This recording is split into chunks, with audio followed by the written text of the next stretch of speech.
Hola y bienvenidos a esta nueva edición de Puntos de Vista. Les saluda Wu Shuoyu desde nuestro estudio en Beijing. El 12º Foro de Lu Jiazui tuvo lugar en la ciudad de Shanghai durante los días 18 y 19 de junio, donde expertos y economistas chinos y extranjeros discutieron acerca del nuevo punto de partida, la nueva misión y las nuevas perspectivas sobre la construcción del Centro Financiero Internacional de Shanghai. A continuación, hacemos un enlace con el señor Liu Xuedong, profesor de carrera de la Universidad Nacional Autónoma de México. Siendo uno de los 3 foros chinos con mayor influencia internacional, el foro de Lu Jiazui ha despertado una amplia atención. ¿Qué innovaciones trae el foro de este año en cuanto a su fecha y forma de celebración y temas discutidos, profesor? En esta versión número 12 del foro Lu Jiazui, que se celebró a los días 18 y 19 de junio en Shanghái, denominado como centro financiero, la ciudad denominada como centro financiero de China, en un momento particularmente complejo, bajo un ambiente oscuro y de muchas incertidumbres en materia de crecimiento económico y de comercio internacional, y además lleno de estabilidades en los mercados financieros, tanto en el país doméstico como en el resto del mundo. Pues por un lado, ante el brote y la propagación consecuente de la nueva cepa de coronavirus denominado COVID-19, la economía y el comercio mundial ambos están atravesando una situación compleja y lleno de retos por superarse para cada una de las economías globales.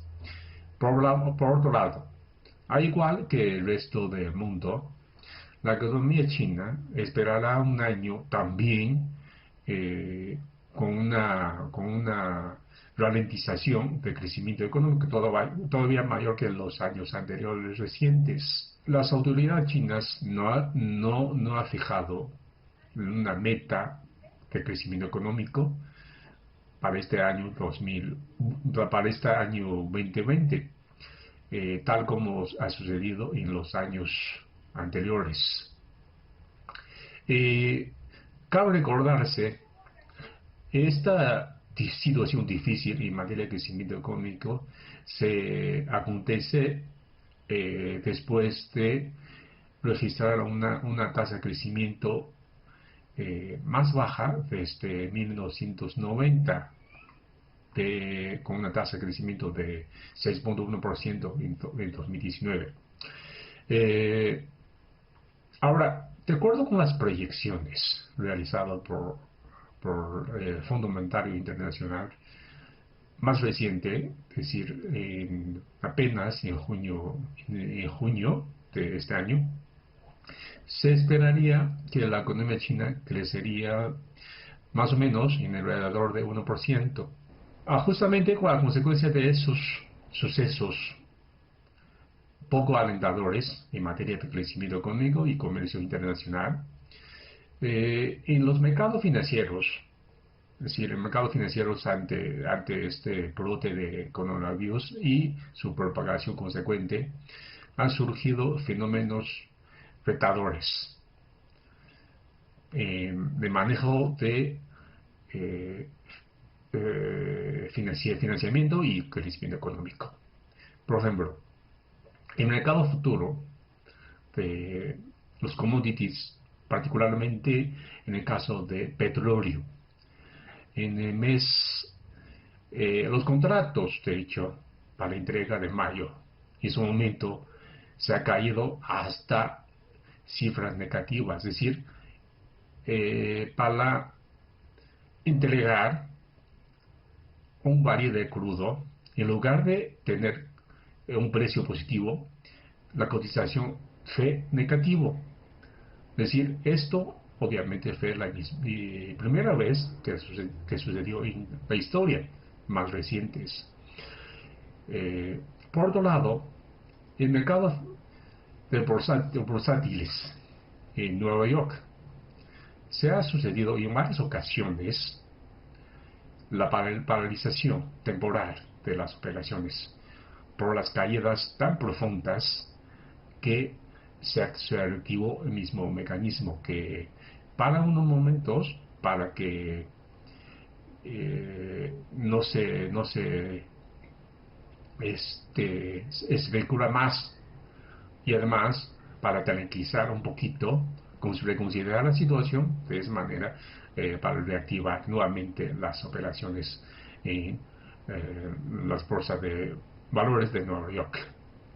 Bueno, esa es la situación difícil que tenemos ahorita. Entonces, en este foro celebrado recientemente en Shanghái, en la ciudad de Shanghái, obviamente los temas está concentrado justamente relacionados con la superación de la crisis causada por esta pandemia de coronavirus, y al mismo tiempo para recuperar o reactivar más bien las actividades económicas, y al mismo tiempo reactivar y recuperar los comercios internacionales. Ahora, es por un lado. Por otro lado, al mismo tiempo de reactivar las actividades económicas y el comercio internacional, también se requiere acciones o mecanismos conjuntos entre las economías del mundo, sobre todo las economías más importantes de este planeta, y las organizaciones internacionales multilaterales en materia de financiamientos, por ejemplo, el Fondo Monetario Internacional, el Banco Mundial. De esa manera, todos los países y todas las organizaciones mundiales en materia de finanzas se requiere llevar a cabo acciones conjuntas y coordinadas y con mayor cooperación para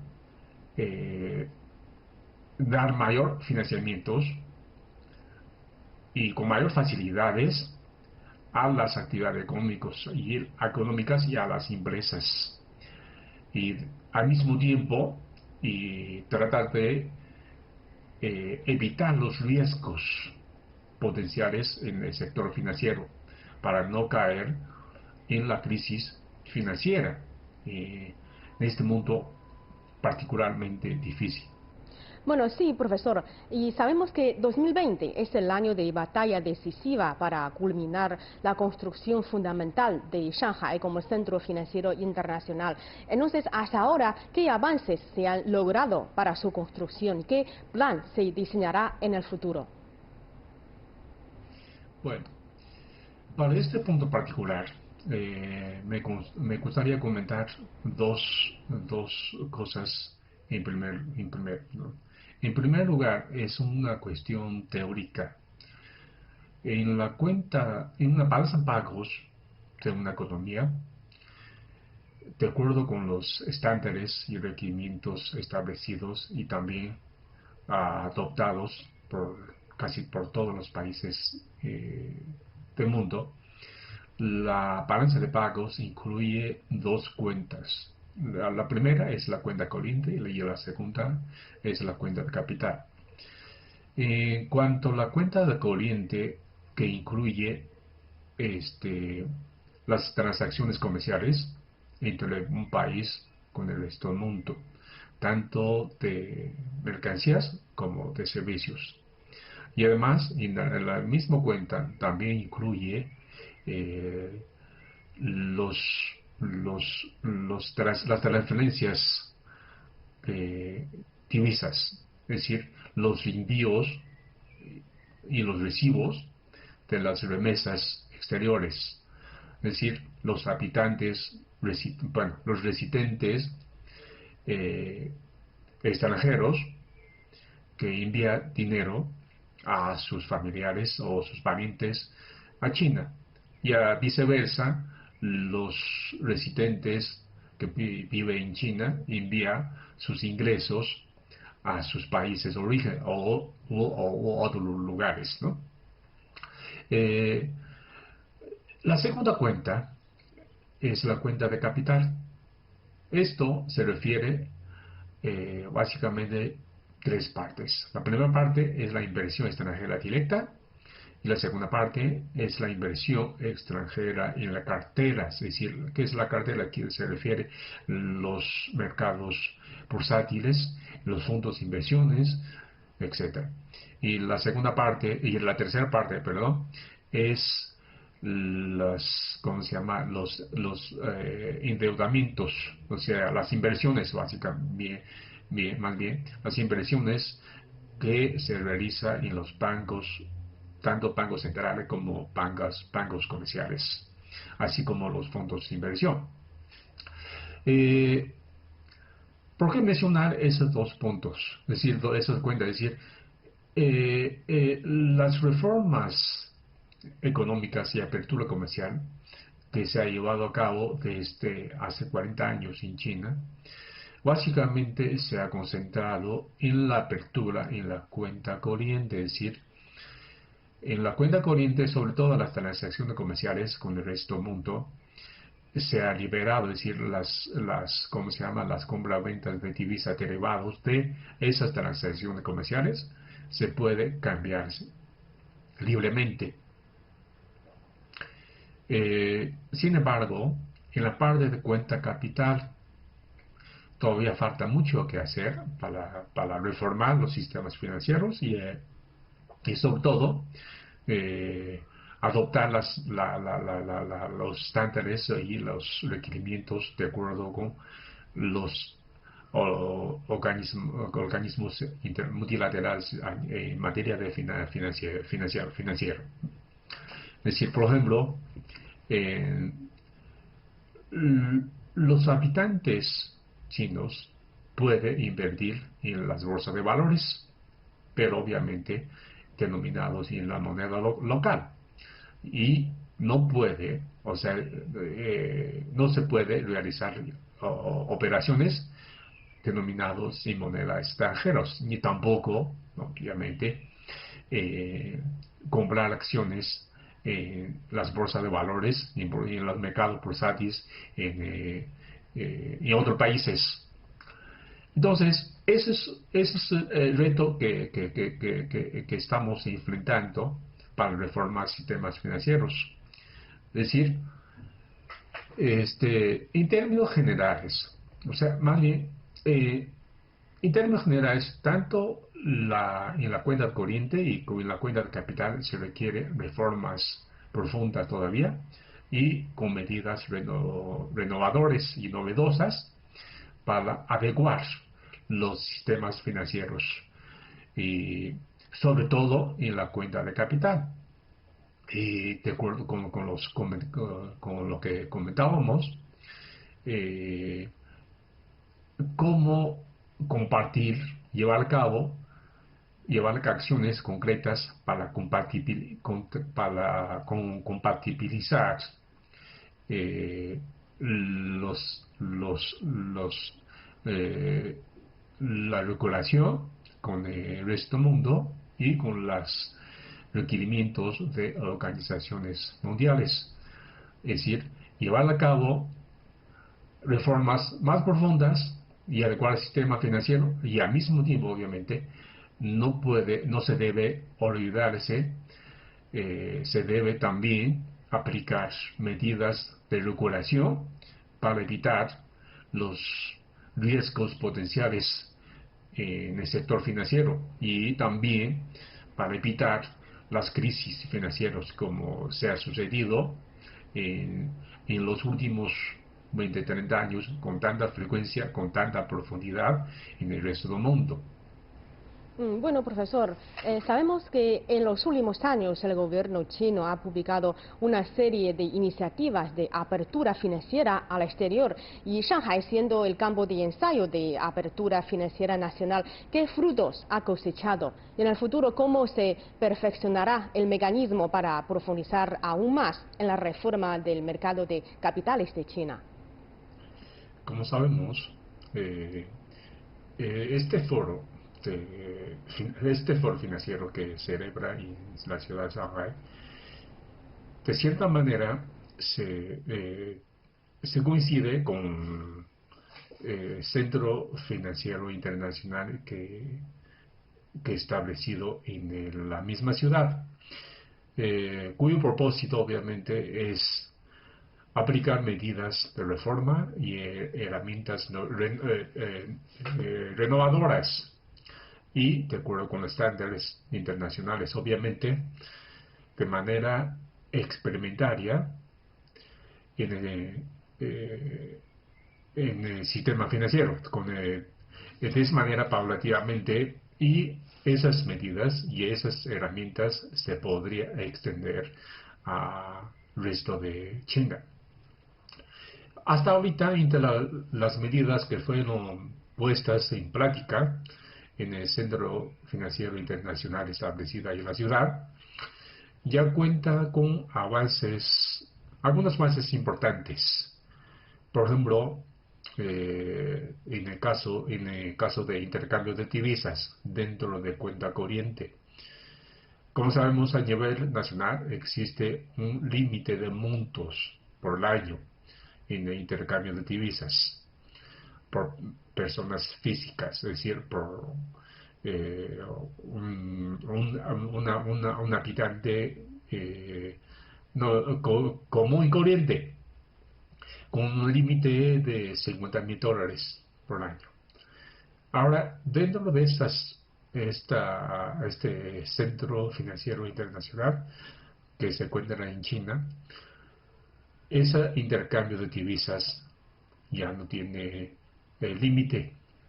Y también, al mismo tiempo, se ha flexibilizado el intercambio de divisas en la cuenta de capital. Y al mismo tiempo, también sabemos en la misma zona, en la misma ciudad de Shanghái, ya cuenta con una zona de libre comercio. Y también se establece o se ha aplicado mecanismos o medidas de cooperaciones bilaterales de las operaciones financieras entre la ciudad de Shanghái y otros centros financieros y más importantes del mundo. Es decir, por ejemplo, Singapur, London y la zona especial administrativa de Hong Kong, de China, obviamente. Todo esto, todas esas reformas, todas las medidas que se ha llevado a cabo, o sea, puesta en la práctica, tiene varios propósitos. Obviamente, el primero propósito, y también es primordial de primera importancia, es cómo llevar a cabo más bien las reformas financieras a través de diseñar e instrumentar medidas nuevas y novedosas con propósito de modernizar el sistema financiero de China. Todo esto es la modernización y adecuación del sistema financiero. El propósito final es proporcionar mecanismos eficientes para obtener financiamientos destinados a crecimiento económico y las necesidades particulares de liquidez de las empresas, obviamente de las empresas de diversos tamaños y diversos sectores. Por ejemplo, y en cuanto a tamaños, es decir, no solamente tener financiamientos para las empresas de grandes tamaño y sobre todo las transnacionales, sino también para las empresas de mediana, pequeñas y pequeños tamaños. Y de los sectores, obviamente, también es importante mencionar los sectores de alta tecnología y por su característica de alta volatilidad o alto riesgo, normalmente no es fácil tener acceso a los créditos de mecanismos convencionales, es decir, los créditos de banco comerciales. Al mismo tiempo, otra función de un centro financiero internacional es manejar los riesgos derivados de diferentes mecanismos, de diferentes mercados. Por ejemplo, mecanismos de cobertura cambiaria, mecanismos para cobertura de cotizaciones ¿cómo se llama? De ajustes cambiarios, tasa de intereses y cotizaciones de los commodities, de esa manera para evitar los riesgos o reducir los riesgos, tanto cambiarios como intereses, tasas de intereses y cotizaciones de los commodities que se encuentra variaciones frecuentes a nivel en los mercados financieros tanto nacionales como internacionales. Y obviamente tercera función es llevar a cabo en la aplicación de medidas tanto autorregulación de los mismos sectores o mismas instituciones financieras, como llevar a aplicar medidas de regulación por las autoridades financieras. De esa manera, para evitar las crisis o riesgos financieros que podría representar en las operaciones financieras. Bueno, profesor Liu, por último queríamos saber que bajo las actuales circunstancias internacionales, ¿qué oportunidades traerá la construcción del Centro Financiero Internacional de Shanghai para la cooperación internacional en esta materia y para la cooperación en finanzas transfronterizas y administración de activos? Tal como se comentaba anteriormente, ante brote sorpresiva y la consecuente propagación acelerada a nivel mundial de esta pandemia COVID-19, se ha ocasionado una disminución importante de crecimiento económico y también de volumen de comercio internacional. Y que todo eso, a que a su vez ha propiciado una reducción importante de flujo de capital y al mismo tiempo cambio en la estructura de flujos por destino. Es decir, a nivel global, ante un ambiente de inversión poco alentador, existe una tendencia de aversión al riesgo. Ante esa aversión riesgo de los inversionistas, no solamente se ha observado una reducción significativa de los flujos de capital a nivel internacional, sino también una modificación en la estructura por destinos de esos flujos de capital. Eso quiere decir, el monto, más bien la proporción de destino que se ha destinado a los mercados emergentes se ha reducido. En cambio, la parte destinado a los mercados de economía desarrolladas, obviamente se ha observado un aumento. Es decir, eso justamente lo que llamamos una modificación de la estructura de inversiones por destino. Es decir, los países emergentes reciben menos montos de inversiones y los países desarrollados reciben más Obviamente a eso se ha acontecido porque el ambiente de inversiones es de poco alentador y, lleno de riesgos por el brote y propagación de la nueva pandemia que estamos padeciendo. Entonces, de acuerdo con una publicación reciente de la consultora Kearney, entre los 25 destinos atractivos para inversión extranjera directa, algunas de las economías emergentes en su versión de 2019 ya no se figura en esta privilegiada lista de 2020, tales como por ejemplo en 2019 India y México estuvieron en esta lista de los 25 destinos más importantes de la inversión extranjera directa. Sin embargo, para 2020 en esta lista ya no están los dos países.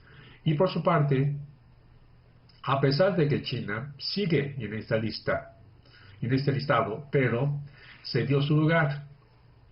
En lugar de ubicarse en la posición séptima, en 2019 se ha cedido una posición a ocupar posición 8 en la versión 2020.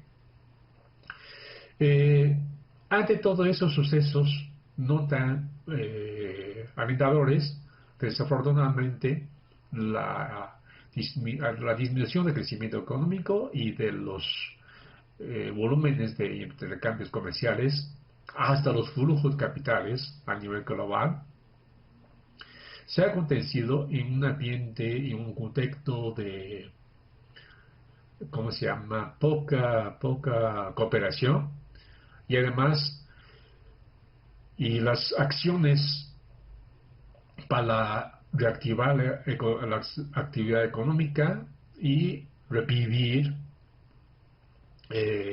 los intercambios comerciales se ha llevado a cabo con poca coordinación y muy reducida cooperación entre los países y sobre todo entre las economías más importantes de este mundo.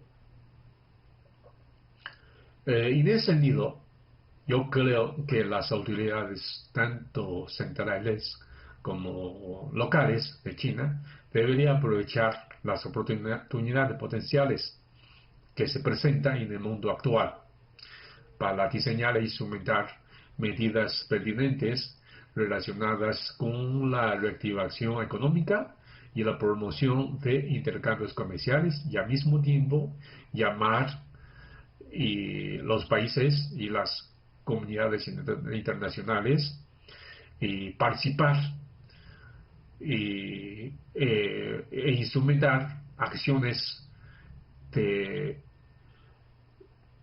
una mejor coordinación para superar los retos que está atravesando el mundo y sobre todo en los mercados financieros en este momento. Bueno, profesor, muchas gracias por traernos estos comentarios y opiniones. Muchas gracias. En los últimos años, las tecnologías informática y de comunicación han logrado un rápido desarrollo. ¿Cómo aprovechar los nuevos avances como la inteligencia artificial, los macrodatos y la cadena de bloques para promover el desarrollo de la industria financiera? ¿Cómo promover la cooperación financiera entre países para inyectar vigor al crecimiento económico? En la próxima edición de Puntos de Vista examinaremos estas cuestiones en mayor profundidad con el profesor Liu Xuedong. Así terminamos esta edición del programa. Gracias por su sintonía. Hasta la próxima.